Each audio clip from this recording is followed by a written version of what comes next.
Welcome back students, and in this video we are going to talk about alkenes. In the previous video we discussed about alkane, how they are prepared, what are the properties that we discussed, and today we are going to talk about alkenes. First question arises is what are alkenes? So see, alkenes are unsaturated aliphatic hydrocarbon. I hope you know the meaning of aliphatic and aromatic. इसमें बड़े से aliphatic और aromatic. Aliphatic मतलब जो आपके क्या होते हैं, स्ट्रेट चेन फॉर्म में होते हैं, चाहे उसमें डबल बॉन्ड हो, चाहे ट्रिपल बॉन्ड हो, चाहे सिंगल बॉन्ड हो, लेकिन स्ट्रेट चेन फॉर्म तो आप क्या कह देते हो, उसको आप कह देते हो एलिफेटिक. एरोमेटिक मतलब जिसमें रिंग स्ट्रक्चर होती है, जैसे कि आपका बेंजीन वगैरह, जिसको हम ऑलरेडी प्रीवियस वीडियोस में डिस्कस कर चुके हैं. तो एल्कीन्स क्या होते हैं आपके, they are unsaturated aliphatic alkenes. Okay, the first word that you will focus on is unsaturated. Unsaturated. Second word aliphatic, that you know very well, aliphatic. And next is your hydrocarbon. So the new word that you are getting here is unsaturated. ठीक है, unsaturated word जो अपन ने है, इससे पहले आपने पढ़ा था alkenes are saturated hydrocarbon. Saturated मतलब जहाँ पर क्या होता है, केवल आपके सिंगल बॉन्ड्स होते हैं. जहाँ पर आपके डबल या ट्रिपल बॉन्ड आते हैं वो किस कैटेगरी में आ जाएगी, फिर आपके अनसैचुरेशन में, और वो कहते हैं अनसैचुरेटेड हाइड्रोकार्बन. जैसे सबसे बाद पढ़ोगे एल्काइंस, तो एल्काइंस भी आपका किस में आता है, अनसैचुरेटेड हाइड्रोकार्बन्स में ही आता है. ठीक है, लेकिन एकमात्र एल्कीन आपका किस में आएगा, इस कैटेगरी में, वो आता है आपका सैचुरेटेड हाइड्रोकार्बन में. ठीक है, ये तो हो गया आपका अनसैचुरेटेड एलिफेटिक हाइड्रोकार्बन. अब इसके कैरेक्टरिस्टिक क्या है, जैसे कि मैंने आपको कहा कि अनसैचुरेटेड में आपका एल्काइंस भी आते हैं. तो डेफिनेशन आपकी ऐसी होनी चाहिए जिससे आपको ये पता चले कि हम केवल एल्कीन की ही बात करते हैं. तो हम क्या लिखेंगे इसमें, alkenes are unsaturated aliphatic hydrocarbon containing, see what they contain, containing C double bond C.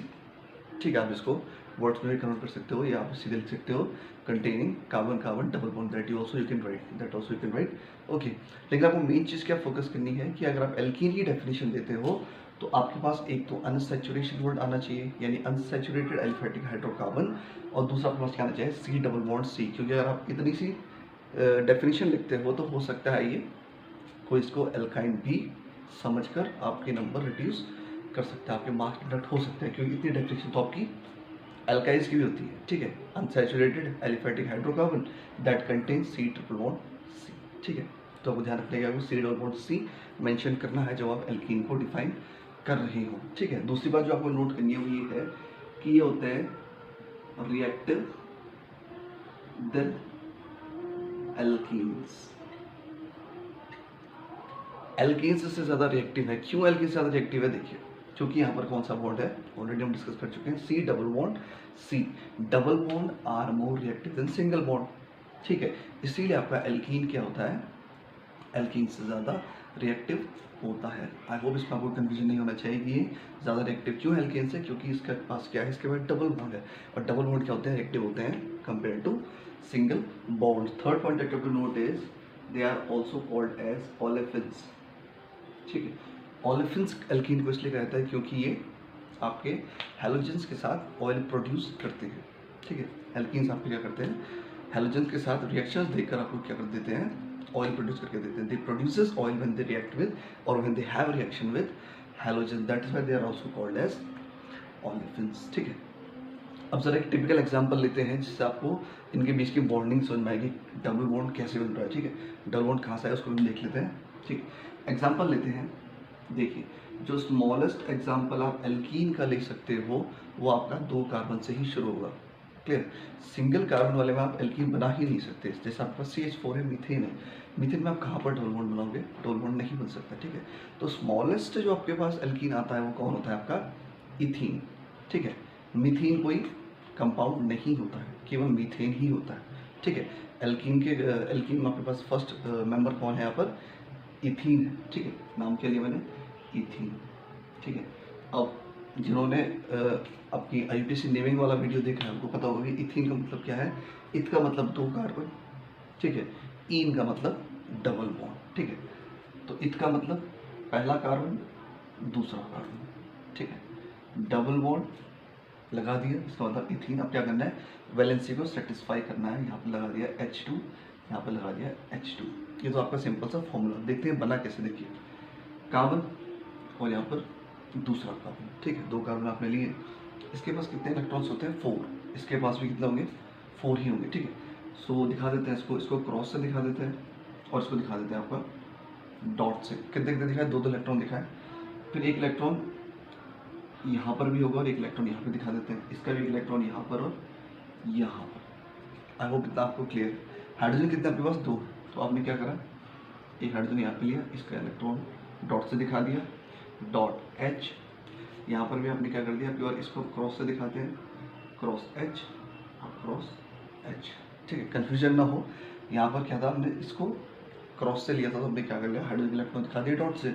यहाँ डॉट से कार्बन इलेक्ट्रॉन दिखाई देते तो हाइड्रोजन से दिखा दिया आपके क्रॉस से, ठीक है।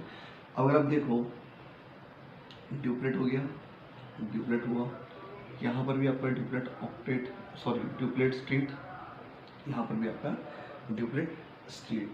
और अब क्या होगा देखो, अगर आप इसको देखो तो आपको क्या मिलने वाला है, 1 2 3 4 5 6 और 7 8 इलेक्ट्रॉन, मतलब कि आपके कितना हो गए, 4 बॉन्ड हो गए। देखिए कैसे, C डैश H, ठीक है। ये बीच के 2 इलेक्ट्रॉन, क्योंकि यहाँ पर कोई शेयरिंग वगैरह नहीं, तुमने क्या करा, वैसे का वैसा ही दिखा दिया। आगे से दूसरा carbon, cross cross dash H। I hope यहाँ तक आपको क्लियर होगा। अब अगर आप किसी पर्टिकुलर कार्बन उठा के देखते हैं तो आपको क्या देखने को मिल रहा है, 2 और 2 4 और 2 6, ठीक है, 6 इलेक्ट्रॉन है। इस कार्बन की बात करूँ तो 2, एक बॉन्ड होता है आपके 2 इलेक्ट्रॉन, तो 2 और 2 और 2 कितने हो गए आपके 6, टोटल 6। लेकिन 6 से कोई बॉन्डिंग नहीं होती है, क्लियर, 6 से आपकी सॉरी आपका स्टेबिलिटी नहीं आती है। तो ये क्या करेंगे आपस में, इन 2 को शेयर कर लेते हैं।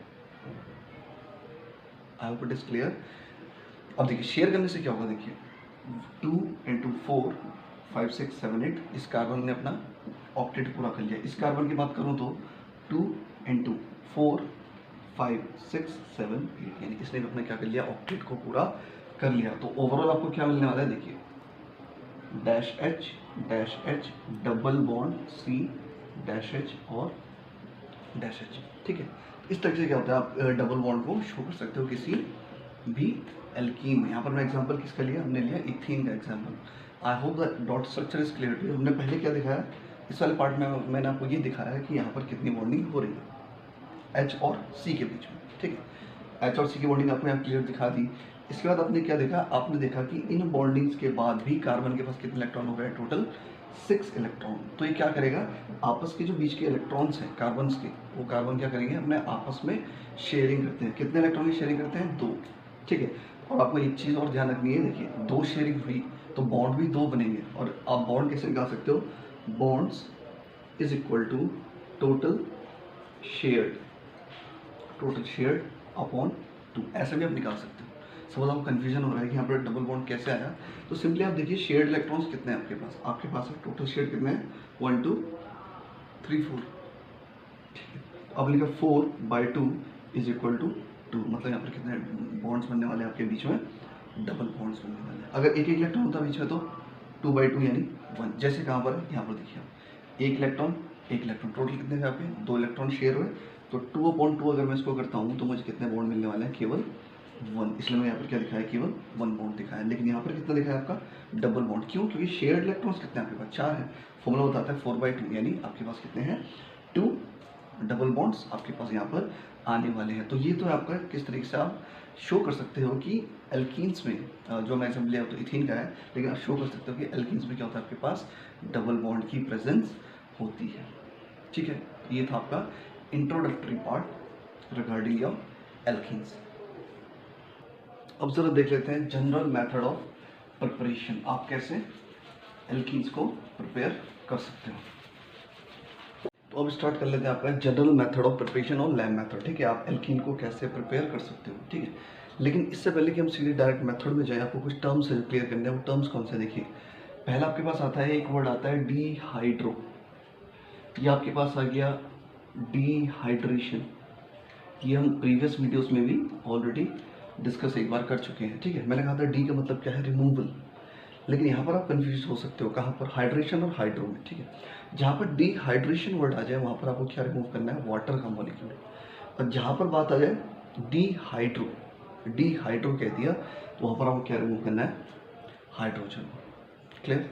अगर आपका डिहाइड्रो वर्ड आता है तो आपको क्या करना है, हाइड्रोजन का रिमूवल करना है, और डिहाइड्रेशन आता है तो हाइड्रेशन मतलब वाटर, ठीक है, तो आपने क्या करना है, H2 का रिमूवल करना है। फिर आपका वर्ड आ सकता है डिहाइड्रो हेलोजिनेशन, मतलब हाइड्रो भी है और हेलोजन भी है, मतलब आप एक H और कोई भी हेलोजन आपको उसके साथ क्या करना है, रिप्लेस करना है। कई बार आता है डी कार्बोक्साइलेशन, तो आप क्या करते हो, कार्बन डाइऑक्साइड का एक गैस मॉलिक्यूल आप क्या करते हो, रिएक्शन से एमिट कर पाते हो, ठीक है। तो जहाँ पर आपके पास डी वर्ड आ जाए वहाँ पर आपको क्या करना है, आपको यूज़ करना है किसको, रिमूवल, डी का मतलब रिमूवल, और जो भी आगे हो आपने देखना है कि वो है क्या। कई बार हम क्या करते हैं, मन में तो डिहाइड्रो आता है और आप कर क्या देते हैं, H2 का रिमूवल कर देते हैं और आपका जो प्रोडक्ट है वो गलत होता है, ठीक है। तो ध्यान रखिए, डिहाइड्रो का मतलब हाइड्रोजन और डिहाइड्रेशन का मतलब H2, डिहाइड्रो हेलोजनेशन का मतलब हाइड्रोजन और आपका हेलोजन, दोनों के दोनों, ठीक है। तो पहला देख लेते हैं डिहाइड्रेशन से। तो पहला मेथड जो आपकी बुक में है वो है dehydration, dehydration of ethyl alcohol, ठीक है। डिहाइड्रेशन कहा मैंने, dehydration of ethyl alcohol. Ethyl word से आप समझ दोगे, इससे आप समझ दोगे आपको क्या है, दो कार्बन है, ठीक है। लगा लेते हैं पहला कार्बन, दूसरा कार्बन, एक पे लगा देते हैं OH, क्यों, क्योंकि अल्कोहल OL में आप क्या लगाते हो, OH लगाते हो, ठीक है। अब देखिए आप लगा दिया आपने डैश, ठीक है, यहाँ पर आ जाएगा आपका CH, देखते हैं आप कितने लगाने पड़ेंगे आपको, एक यहाँ तो कितना लगाना पड़ेगा, H2, और यहाँ पर 1 2 यहाँ पर लगाना पड़ेगा आपको H2, ठीक है। अब मैंने यहाँ पर क्या ले लिया, अलग से एक H ले लिया, क्यों लिया होगा, इसलिए लिया होगा क्योंकि मैंने लिखा है फॉर्मूला क्या है आपका, सॉरी मेथड आपका क्या है, डिहाइड्रेशन, मतलब मुझे वाटर का मॉलिक्यूल तोड़ना है, और वाटर का मॉलिक्यूल कैसे बनता है, H और OH से, इसलिए मैंने क्या करा, मैंने H को यहाँ से क्या कर दिया, आपका साइड ले लिया, ठीक है, बहुत इजी है। फिर आप क्या करोगे, एजेंट लेते हो आप, ठीक है, या तो आप ले लो H2SO4 एट 170 डिग्री सेल्सियस, ठीक है, ये रिएजेंट आपके, और या फिर आप ले सकते हो Al2O3 एट 350 डिग्री सेल्सियस, जो आपको बेटर लगे, जो आपके पास अवेलेबल हो आप उससे इसको डिहाइड्रेट कर सकते हो, ठीक है। अब डिहाइड्रेट किया तो क्या मिला, देखिए यहाँ से एक H निकला बाहर, यहाँ से OH निकला बाहर, तो हो गया आपका हाइड्रेशन का तो काम हो गया पूरा, आपका जो आप कराना चाहते थे, हाइड्रेशन तो हो गया, लेकिन बचा क्या यहाँ पर, यहाँ पर बचा H2C और यहाँ पर बचा CH2, और क्या बाहर निकल गया, H2। आई होप इतना क्लियर है, ठीक है, आई होप यहाँ तक आपको क्लियर है। H2 क्या करा हमने, एमिट करवा दिया या यहाँ से इजेक्ट करवा दिया, ठीक है।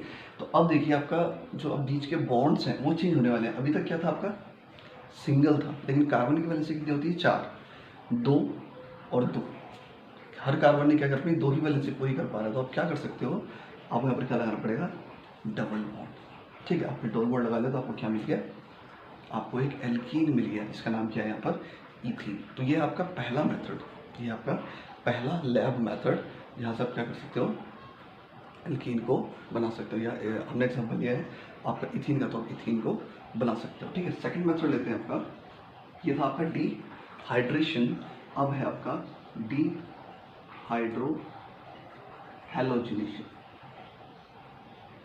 अब पहले वर्ड्स को समझिए, ठीक है, पहला वर्ड्स को समझिए, डिहाइड्रो हेलोजिनेशन। मैंने कहा डिहाइड्रो का मतलब तो क्या होगा, यहाँ पर एक H जाएगा, ठीक है, यहाँ पर क्या होगा, एक H जाएगा, और हेलोजन का मतलब एक हेलोजन भी जाने वाला है, ठीक है। अब हेलोजन जो भी वहाँ पर यूज़ हुआ होगा, ठीक है, हेलोजन आपके क्या है, fluorine, chlorine, bromine, iodine, astatine, कुछ भी हो सकता है वहाँ पर, ठीक है। तो आपने एक H के साथ एक हेलोजन को भी रिमूव करना है। जैसे एग्जाम्पल लेते हैं आपका, डिहाइड्रोजिनेशन लगाते हैं आपका इथाइल ब्रोमाइड में, ठीक है, इथाइल ब्रोमाइड में देखते हैं आपका, ठीक है। तो आप लगाया C और C, बीच में लगा डैश, यहाँ पर H2, यहाँ पर आपका क्या लगाना है, आपको Br लगाना है, और यहाँ पर आपने क्या लगा दिया, H लगा दिया, ठीक है, और यहाँ पर CH2। आई होप अब आपको बताने की जरूरत नहीं है कि मैंने H को सेपरेट क्यों किया, और खैर Br तो आपका वैसे सेपरेट, लेकिन एक ही H को सेपरेट क्यों किया, क्योंकि जो मेरा मेथड है वो है डिहाइड्रो। डिहाइड्रो मतलब मुझे हाइड्रोजन चाहिए, सेपरेट दिखा दिया, और हेलो, हेलो मतलब एक हेलोजन भी मुझे क्या करना है, अलग से क्या करना है, साइड में दिखाना है। और इसके लिए क्या रिएजेंट यूज़ करते हैं, हम लेते हैं अल्कोहलिक KOH, ठीक है, हम क्या लेते हैं यहाँ पर एल्कोहलिक KOH। अब एल्कोहलिक KOH क्या करता है, इसको मदद करता है किसमें, डीहाइड्रो हैलोजनेशन में। तो डीहाइड्रो करा दिया, डी हैलो भी करा दिया, ठीक है, डीहाइड्रो और डी हैलो, तो हमने करा दिया ओवरऑल डीहाइड्रो हैलोजनेशन। क्या मिला फिर वही H2C डबल बॉन्ड CH2, और इसके साथ आपको क्या मिला, देखिए कि कनेक्ट हो गया आपका Br के साथ, तो मिला आपको KBr प्लस OH कनेक्ट हो गया आपका H के साथ, आपको मिला H2O। तो ये हैं आपके दो लैब मेथड्स जिन्हें आप यूज़ करते हो कहाँ पर, एल्कीन की प्रिपरेशन में, ठीक है। तो पहला मेथड आपके पास क्या था, पहला मेथड था आपका डिहाइड्रेशन ऑफ इथाइल अल्कोहल, और दूसरा था आपका dehydro halogenation of ethyl bromide, लिया आप इथाइल आयोडाइड ले सकते हो, ठीक है, आप चाहो तो इथाइल आयोडाइड भी ले सकते हो, इथाइल क्लोराइड भी ले सकते हो, ठीक है। इसलिए यहाँ पर लिखा है डीहाइड्रो हैलोजनेशन, ठीक है, क्या लिखा है, डीहाइड्रो हैलोजनेशन। तो हमने क्या करा, यहाँ पर हैलोजन जो यूज़ करा वो ब्रोमीन वाला यूज़ करा, और हाइड्रो तो आपका वही रहने वाला है, यानी H ही रहने वाला है, ठीक है। अब आपके पास जो ये तो था आपका लैब मेथड, ठीक है। अब आपके पास है जनरल मेथड, ठीक है। जनरल मेथड बहुत इजी है, आपको क्या रिकॉल करना है, आपने इससे पहले पढ़ा था आपका क्या, pyrolysis. I hope you remember you had studied pyrolysis in the previous video. तो देखिए पायरोलिसिस में आपको क्या होता है, आपने लिया CH3-CH3 around a temperature of 500 degree Celsius. अब मैंने कहा था जहाँ पर आपके पास पायरोलिसिस होता है वहाँ पर क्या होता है, हाइड्रोजन बॉन्ड्स टूट जाते हैं, क्लियर। वहाँ पर आपके क्या होता है, हाइड्रोजन बॉन्ड्स टूट जाते हैं। तो आप यहाँ पर क्या कर देते हो, हाइड्रोजन बॉन्ड टूटा मतलब ये इजेक्ट होगा। अब देखिए एक H यहाँ से इजेक्ट, एक इजेक्ट यहाँ से, क्या बचा हमारा CH2, आपके पास बचा CH2, यहाँ पर क्या बचा CH2, बीच में कितने बॉन्ड लगाने चाहिए according to the valency, it should be double. तो ये आपका है जनरल मेथड, क्रैकिंग मेथड, या सिंपली आप कह सकते हो पायरोलिसिस मेथड, ये जनरल मेथड है, ठीक है। जहाँ पर आप क्या करते हो, किसी एल्कीन को हाई टेम्परेचर पर सब्जेक्ट करवा कर क्या देते हो, एल्कीन को बना लेते हो। क्यों, क्योंकि आपके क्या होते हैं, वहाँ पर हाइड्रोजन बॉन्ड्स टूट जाते हैं या हाइड्रोजन का एलिमिनेशन हो जाता है, ठीक है। तो आपको क्या मिल जाती है, एल्कीन। कहाँ से, एल्कीन से। ये था आपका एल्कीन, और आपको क्या मिल गई, एल्कीन, ठीक है। और हर बार ये मत सोचिएगा कि बार बार इथीन का एग्जाम्पल, आप कोई भी एग्जाम्पल ले सकते हो, ठीक है। इसलिए मैंने स्पेशली आपको बता दिया कि एल्कीन को हाई टेम्परेचर पर सब्जेक्ट करवाना है, फिर एलिमिनेशन होगा, हाइड्रोजन आपको क्या मिलने वाला है, एल्कीन। अब आपकी इच्छा, आप क्या एल्कीन यूज़ करते हो और कौन सी एल्कीन उससे प्रोड्यूस करते हो। तो ये था आपका general method of preparation of alkenes. अब बात करते हैं आपकी important reactions of alkene. Alkene की कौन कौन सी इंपॉर्टेंट रिएक्शन थी, और ध्यान रखिए ये बिल्कुल डिफरेंट होने वाला है, किससे, आपका एल्कीन से। क्यों, क्योंकि एल्कीन तो आपका सैचुरेटेड है, एल्कीन्स आपके क्या है, सैचुरेटेड है। सैचुरेटेड है तो क्या होगा, सब्सटीट्यूशन। अगर आपका कहीं पर भी सैचुरेशन होता है तो वहाँ पर क्या होता है, सब्सटीट्यूशन होता है। और ध्यान रखिए जहाँ पर अनसैचुरेशन होता है वहाँ पर एडिशन रिएक्शंस होती है। एडिशन मतलब मॉलिक्यूल आएगा और सीधे क्या होगा, ऐड हो जाएगा। क्यों, क्योंकि वैकेंसीज हैं, जो हाइड्रोजन ऑलरेडी जगह अपनी फिल कर चुके हैं, कहाँ, किसी सैचुरेटेड कंपाउंड में, उतने हाइड्रोजन आपके पास यहाँ अवेलेबल नहीं है। किसके केस में, एल्कीन और एल्काइन के केस। तो यहाँ पर सीधे क्या होता है आपका एडिशन। तो ध्यान रखिए अगर आपको वन वर्ड में पूछ लिया जाए that dash can give your substitution reaction, तो आपका आंसर क्या होना चाहिए, एल्कीन होना चाहिए। लेकिन अगर आपको चॉइस दी है that alkene oblique alkene can give dash reaction, तो आपको क्या करना है, एल्कीन के केस में आपको सब्स्टिट्यूशन में जाना है, और एल्कीन के केस में आपको एडिशन में जाना है। कई बार ये पूछा जाता है कि एडिशन रिएक्शन किसके द्वारा दी जाती है, ठीक है। So alkene reactions the addition reactions are always given by unsaturated aliphatic hydrocarbon. But if you are talking about your saturated aliphatic hydrocarbons, then for saturated aliphatic hydrocarbon the reaction given is substitution reaction, not your addition reaction. So that you have to write somewhere or remember it. It's an important point regarding the reactions. Now what I am going to show you after this is all the addition reactions which are shown by alkene. important आपकी इसमें reaction देख ली जाएंगी, फिर आप क्या करोगे, उसी के बेस पर अपने और प्रोडक्ट्स भी बना सकते हो। जैसे आपके पास है कैटालिटिक हाइड्रोजनेशन, तो मैं किसी पर्टिकुलर एलिमेंट के साथ आपकी रिएक्शन आपको एक बार दिखा दूंगा, फिर आप क्या कर सकते हो, उस रिएक्शन के बेस पर अदर्स की भी रिएक्शंस करवा सकते हो, ठीक है। जैसे मैंने इथीन ले लिया और इथीन की रिएक्शन करा दी, इथीन का हाइड्रोजनेशन करवा दिया, फिर आप उसके बाद क्या कर सकते हो, try by yourself, suppose you are trying for propene, butene etcetera, फिर देखिए क्या प्रोडक्ट बनते हैं, ठीक है। तो हम पहले एक एग्जांपल लेंगे और क्या करेंगे, मेन रिएक्शन देखेंगे, फिर आप क्या करोगे उसका सेल्फ आप ट्राई कर सकते हो, ठीक है। तो पहले सपोज आपकी बात करते हैं, जैसे बुक में according to your book we will go, first is your catalytic hydrogenation. अब यहाँ पर डिहाइड्रो वर्ड नहीं है, डी वर्ड नहीं है, मतलब रिमूवल की बात नहीं हो रही, किसकी बात हो रही है, एडिशन की बात हो रही है, ठीक है। तो पहली जो आपकी रिएक्शन इंपॉर्टेंट रिएक्शन है एल्कीन की, वो है आपका कैटालिटिक हाइड्रोजनेशन। अब मैंने आपको पहले ही कह दिया कि आपके जितने भी एल्कीन्स हैं वो क्या करने वाले हैं, एडिशन रिएक्शन देने वाले हैं, ठीक है। तो सपोज मैं बात करता हूँ, छोटा सबसे छोटा आपके पास है इथीन। इथीन का मैंने हाइड्रोजनेशन करवाया किसकी प्रेजेंस में, निकल की प्रेजेंस में, nearly eight 300 degree Celsius.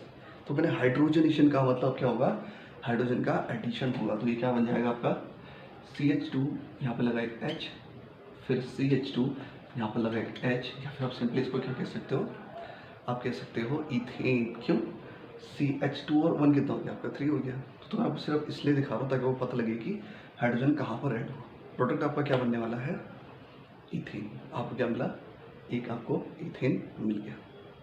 Clear, ये था आपका पहली रिएक्शन। आप इसको किसी भी ट्राई कर सकते हो, आप चाहो तो ट्राई कर सकते हो आपका, आप इसको प्रोपीन पे ट्राई कर सकते हो, ब्यूटीन पे ट्राई कर सकते हो, फिर देखिए आपके पास आपको क्या प्रोडक्ट मिलता है, ठीक है।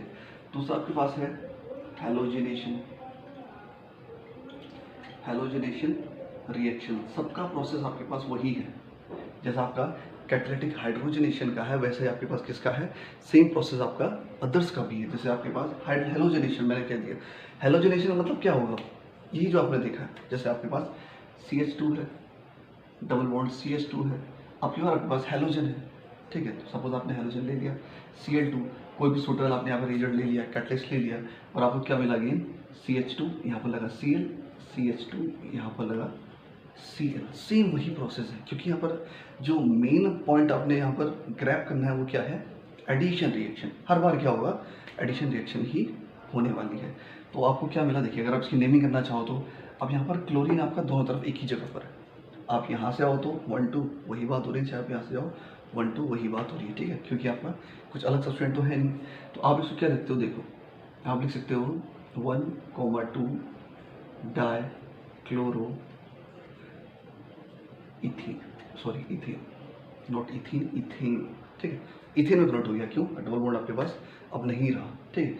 और इसका नाम क्या कर सकते हैं, इसका नाम तो आपका सिंपल क्या है, आपका इथेन ही है, ठीक है। तो यहाँ पर क्या आ गया आपका 1 2 डाइक्लोरो इथेन, ठीक है। तो इसका मतलब जब भी आप हैलोजन से रिएक्शन कराओगे किसी एल्कीन की, वो आपको क्या देते हैं, डाई हेलो प्रोडक्ट्स, आपको क्या देंगे, डाई हेलो प्रोडक्ट। अगर आप Cl2 की जगह Br2 यूज़ कर लेते तो क्या होता, CH2 Br, CH2 Br, वही चीज़ आपको दोबारा मिलती है, कुछ अलग से आपको चीज़ में नहीं मिलने वाली थी, ठीक है। सेम आपकी वही रेपिटेशन इसमें होने वाले हैं जैसा आपने पहले दिखाया। सिर्फ चेंजेस आपके कहाँ आने वाले हैं, केवल आपके रिएजेंट्स में ही आपके पास चेंजेस आने वाले हैं। जैसे यहाँ पर आपने निकल यूज़ कर लिया 300 डिग्री सेल्सियस पर, यहाँ पर आप समझ आपने यूज़ कर लिया कार्बन टेट्राक्लोराइड, और आप लेते हो एक इनर्ट सॉल्वेंट, जैसे कि आपके बुक में दिया इनर्ट सॉल्वेंट, इनर्ट सॉल्वेंट जैसे कि आपके पास क्या है, बेस्ट एग्जांपल आपके पास ईथर, ठीक है।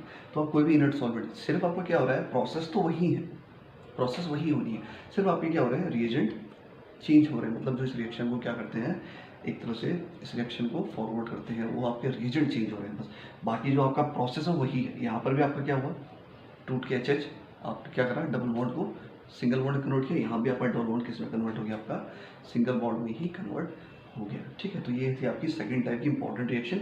अगेन मैं आपको वही कह रहा हूँ कि आप इसके बाद क्या करो, अपने प्रोडक्ट्स को, सॉरी रिएजेंट को बदल दीजिए, सबस्ट्रेट को बदल दीजिए, Cl2 या Br2 जाके चेक करिए आपके पास क्या प्रोडक्ट आता है। तो हम क्या कर रहे हैं, सिर्फ मेन पार्ट को ही डिस्कस कर रहे हैं, ठीक है। थर्ड आपके पास है हैलोजन एसिड, ठीक है। अब कई ये बताओ हैलोजन एसिड होता क्या है, ठीक है। आप सिंपली क्या करो, किसी भी हैलोजन के साथ H को कनेक्ट कर लो, वो हैलोजन एसिड में कन्वर्ट हो जाएगा। जैसे मेरे पास है, सपोज मैं ले रहा हूँ again CH2 double bond CH2 plus यहाँ पर ले लेता हूँ हैलोजन एसिड जैसे HBr, ये आपका रूम टेम्परेचर पे होता है, इसलिए आपको कोई अलग से रिएजेंट लगाने की जरूरत नहीं है, ठीक है। अब आपको क्या मिला, देखिए CH लगा लेते हैं यहाँ पर, सपोज यहाँ पे H लगा लिया, CH यहाँ पर लगा लेते हैं Br। क्या आपकी इस वैल्यू सेटिस्फाई हो रही है? 1 2 और ये 3, ये कितना हो गया आपका? 1 2 और 3 हो गया, यानी 4 करना पड़ेगा आपको। क्या लाना पड़ेगा? CH2 ठीक है। इस तरह से आप क्या कर सकते हो, चेक कर सकते हो कि आपकी वैल्यू सेटिस्फाई हो रही है या नहीं हो रही है, या फिर पूरा करने के बाद भी आप चेक कर सकते हो। आपने 2H लगाया तो 2 3 4, ठीक है, सेटिस्फाई है। 2 3 4 सेटिस्फाई, ठीक है। अब यहाँ पर थोड़ा क्या करना पड़ेगा आपको, प्रेफरेंस Br को आप ज़्यादा दोगे तो आपके पास क्या आ जाएगा? आपके पास आ जाएगा 1 ब्रोमो इथेन, ठीक है। आपका नाम, इसका नाम क्या गया? 1 ब्रोमो इथेन। अगेन प्रोसेस वही है। फिर क्या हुआ? 2 पार्ट्स में टूट गया। जैसे यहाँ पर 2 पार्ट्स में टूटा, यहाँ पर भी आपका 2 पार्ट्स में टूट गया, ठीक है। तो HBr एक पार्ट गया H के पास, एक गया आपका Br के पास। आगे चलकर आप पढ़ोगे मार्कोनिक, एंटी मार्कोनिक वगैरह, तो वो फिलहाल आपके पास नहीं है, तो हम इसमें उतनी डीप में नहीं जाएंगे, वरना आपको कन्फ्यूजन होगा कि Br पर्टिकुलरली किस हाइड्रोजन के पास गया और क्यों गया, ठीक है।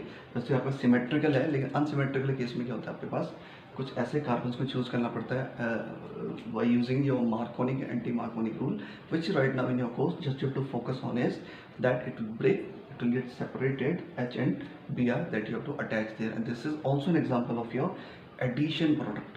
ये भी addition product ही है, कुछ अलग सा नहीं है। नेक्स्ट देखिए आपके पास है विद सल्फ्यूरिक एसिड यानी विद H2SO4, ठीक है। अब देखिए आपके पास CH2 double bond CH2 reacting with H.HSO4। Again ये H2SO4 ही है, कंफ्यूज नहीं होने की, अगेन आपका H2SO4 ही है। अगेन प्रोसेस वही होगी। प्रोसेस क्या थी आपकी? एक जाएगा यहाँ पर, एक जाएगा यहाँ पर, ठीक है। आपने क्या कर दिया? आपने लगा दिया CH2, यहाँ पर लगा दिया CH2, यहाँ पर लगा H.SO4, यहाँ पर आपके पास क्या लग गया? H, ठीक है। इसको आप बोल देते हो हाइड्रोजन इथाइल सल्फेट या इथाइल हाइड्रोजन सल्फेट भी आप इसको कह सकते हो, ठीक है। तो आपके पास आपको क्या मिला? हाइड्रो इथाइल सल्फेट या इथाइल हाइड्रो सल्फेट, ये आपका क्या है? इसमें प्रोडक्ट है। अगेन प्रोसेस वही है, क्या है? Breaking and then making. टूट रहा है और फिर क्या हो रहा है? ऐड। लेकिन बार बार आपको क्या देखने को मिल रहा है कि डबल बॉन्ड आपका यहाँ से वैनिश हो रहा है, क्लियर। बार बार आपको क्या हो रहा है? डबल बॉन्ड वैनिश हो रहा है। फिफ्थ रिएक्शन देखते हैं आपकी विद योर अल्कलाइन KMnO4। अब ध्यान रखिए, जब भी आपके पास अल्कलाइन KMnO4 वाली रिएक्शन आ रही है, वहाँ पर आपके पास क्या होता है? आपके पास होता है ऑक्सीडेशन, ठीक है। क्या होगा आपका? Oxidation. CH2 double bond CH2 plus sorry dilute KMnO4, ठीक है। तो डाइल्यूट KMnO4 में डाइल्यूट का मतलब समझ रहे हो? डाइल्यूट का मतलब वाटर, डाइल्यूट का मतलब वाटर की प्रेजेंस होगी, यानी H2O भी होगा प्लस, मैंने कहा ये क्या होता है? आपका ऑक्सीडाइजिंग एजेंट होता है। तो ये आपको दिखा रहा है क्या? ये आपको दिखा रहा है ऑक्सीडेशन को। ये ब्रैकेट में वो आपको क्या दिखा रहा है? ऑक्सीडेशन, ठीक है। ये आपको दिखा रहा है ऑक्सीडेशन। अब देखते हैं प्रोडक्ट क्या होने वाला है। CH2 वैसा ही रहेगा और आपको क्या मिल जाएगा? OH और एक और OH। इसको क्या बोल दोगे आप? 1,2 डाइऑल, 1,2 डाइऑल में आते हैं, ठीक है। यहाँ पे क्या है? 1,2 डाइऑल इथेन। डाई क्यों कहा मैंने? डाई मतलब 2, तो यहाँ पर नाम क्या रहेगा? 1,2 डाइऑल इथेन, ठीक है। तो ये आपकी reaction with dilute KMnO4। Dilute KMnO4 एक ऑक्सीडाइजिंग एजेंट है, तो आपको सिर्फ फोकस करना है डाइल्यूट KMnO4 में डाइल्यूट वर्ड पर, यानी वाटर, KMnO4 यानी ऑक्सीडाइजिंग एजेंट। फिर आपको क्या करना है? आगे की रिएक्शन जैसा आपको पता है, आपने सिर्फ क्या करना है? वही तोड़कर जोड़ देना है। आगे चलेगा क्या वेनिश होगा? डबल बॉन्ड आपका वेनिश हो जाएगा, ठीक है। अब यही रिएक्शन आप प्रोपीन के लिए भी कर सकते हो और ब्यूटीन के लिए कर सकते हो। जैसे मैंने कहा कि आप क्या करो, try more examples by yourself, but this is the main part that you have to grab. Okay, if you grab this one, if you are knowing the concept regarding these reactions, then examples will just change, but the answer will be of the same pattern only. Okay, so pattern will be same only. Now next part is yours, one of the most important reaction, that is with ozone. ठीक है, ozone के साथ की reaction आपके कई बार exams में repeat हो चुकी है। अगर आप फास्ट ईयर पेपर चेक करोगे तो ओजोन वाली रिएक्शन कई बार रेपिटेशन में आ चुकी है। तो ये आपकी क्या है? एक इम्पॉर्टेंट रिएक्शन है।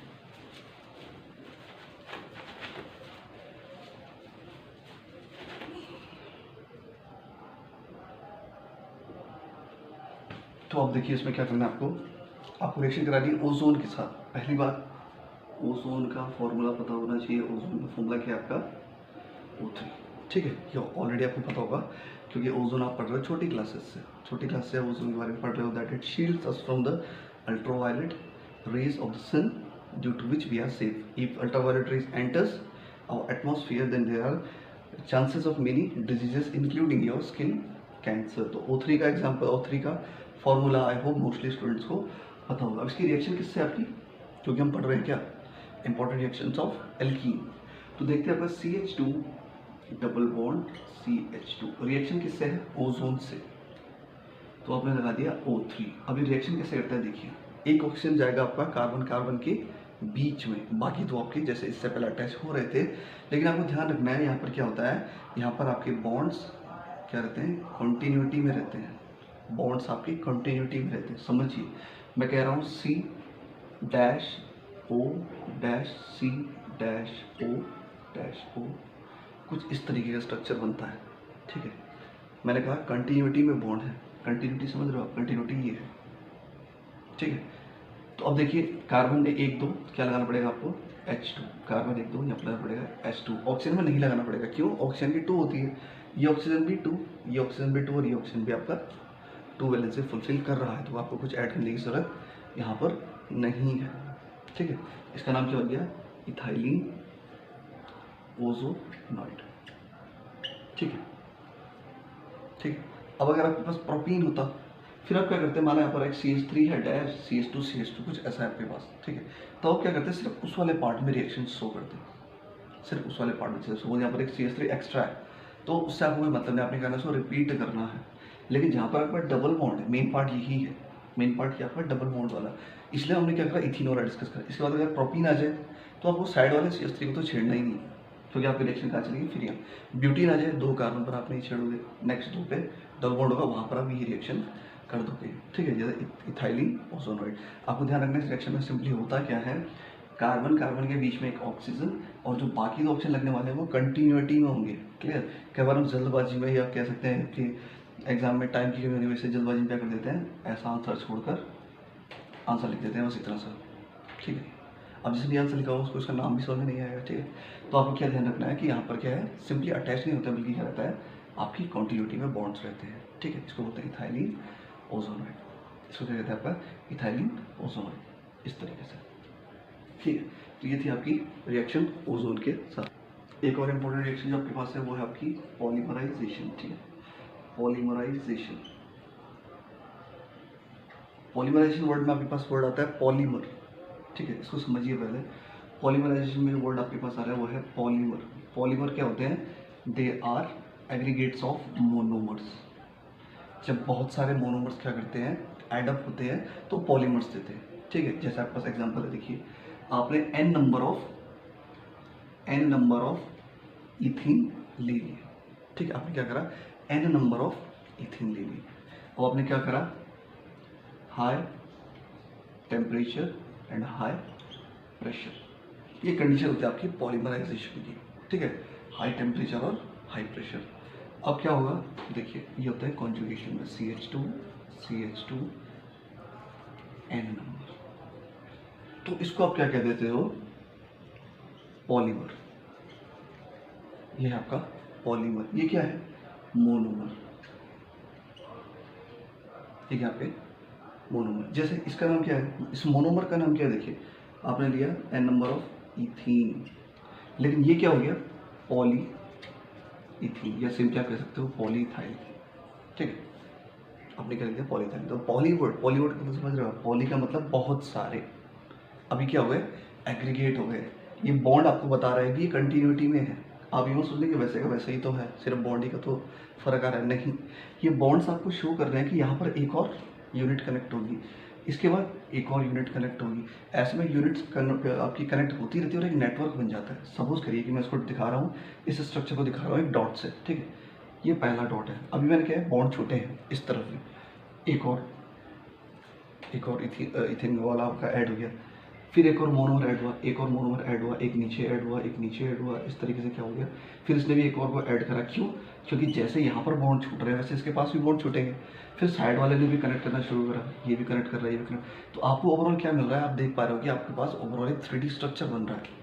ठीक है, सारे के सारे मोनोमर्स आपस में क्या हो गए, एग्रीगेट हो गए। तो इस तरीके से आपको स्ट्रक्चर मिलता है। क्लियर? इसको बोल देते हैं आप पॉलीमराइजेशन। मोनोमर्स से जब बहुत सारे मोनोमर एग्रीगेट होते हैं, या आप कह सकते हो कि आपस में मिल जाते हैं, तो आपको पॉलीमर्स देते हैं। तो पॉलीमराइजेशन है मतलब किसी एक यूनिट का रेपिटेशन, किसी भी एक यूनिट का, जिस मैंने यहाँ किसका रेपिटेशन करा, आपका इथीन वाली यूनिट का रेपिटेशन करा, मुझे क्या मिल गया, पॉलीथाइलिन। ठीक है, लेकिन पॉलीवुड, पॉली मतलब बहुत सारे। ठीक है, last but not the least important one is your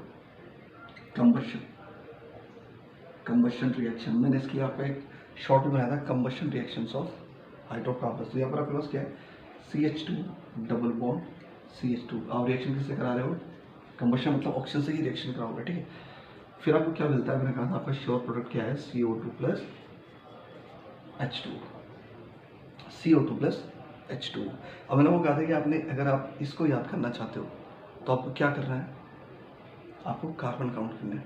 सबसे पहले कार्बन, फिर हाइड्रोजन, उसके बाद सोचेंगे किसका, ऑक्सीजन। मैंने आपको बताया था पैटर्न क्या होना चाहिए आपका, पहले कार्बन को बैलेंस करना है, फिर हाइड्रोजन को, और फिर आप इसको बैलेंस करोगे ऑक्सीजन को। तो देखिए कार्बन कितने हैं, 1 और 2। तो पहले कार्बन बैलेंस करते हैं। कमी कहाँ पर आपकी, लेफ्ट में या राइट में, राइट साइड में। तो आपने क्या लगा दिया, 2 CO2। अब किसको सोचना है, हाइड्रोजन। कितने हाइड्रोजन है, 2। यहाँ पर कितने हैं आपके पास, 2 और 2 4। तो आप क्या लगा लो यहाँ पर भी 2 लगा दीजिए।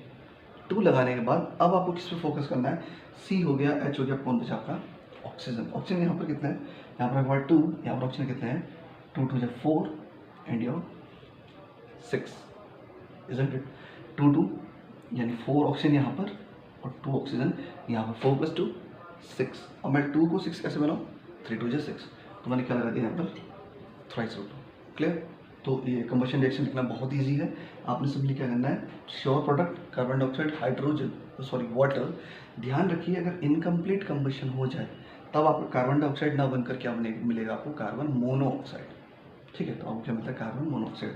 लेकिन अभी हम इनसफिशिएंट वाला केस नहीं डील कर रहे हैं, हम सिंपली कंबशन रिएक्शन कह रहे हैं।